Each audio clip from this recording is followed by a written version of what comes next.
Ay na nga yung ating mga ginagawa. Yung katawan lupa natin gusto magpahinga.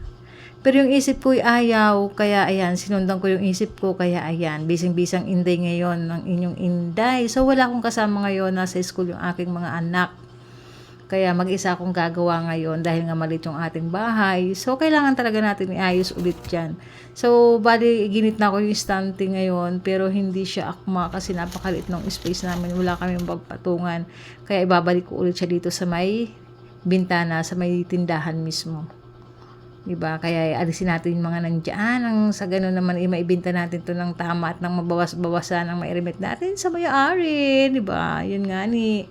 Kaya ang Inday nga ni, yan. Talagang tudo-tudo kayo talaga. So, lipat dito, lipat doon. Dahil ngayon maliit yung bahay, ang dami nakapatong. Kaya, ayan.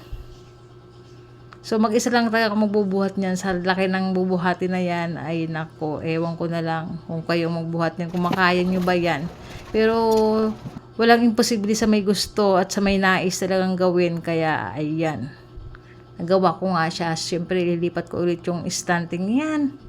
Lilipat ko ulit yung mga styro na yan dyan para naman magkaroon ng kaunting hangin. At wala na nga kaming hangin dito sa loob ng bahay. So, napakainit. Lalo pag nagluto ka. Kaya, ayan, balik ko na lang siya dyan ulit para naman magkaroon ng daanan. Diba? Yan ang nagagawa ng maliit yung gagalawan mo. Kaya, pag nilipat mo yung isa, halos satangay mo na yung lahat. Oh. Kaya, dyan lang siya.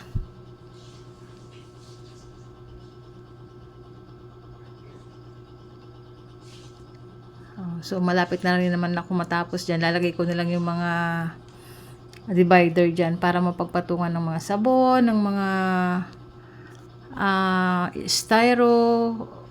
straw. Yun, hindi pala straw pala siya. Yan. Kaya, ganun kabisi ang Inday sa buong maghapon. Kumalkal na lang ng kumalkal, hindi na nga nagpahinga at iyan na nga lang ating ginawa pong maghapon talaga yung kalkalan. Kaya naman, nung matapos ako siya, grabe talaga naman sakit ng katawan ko kasi nga laki ng mga pinagbubuhat ko.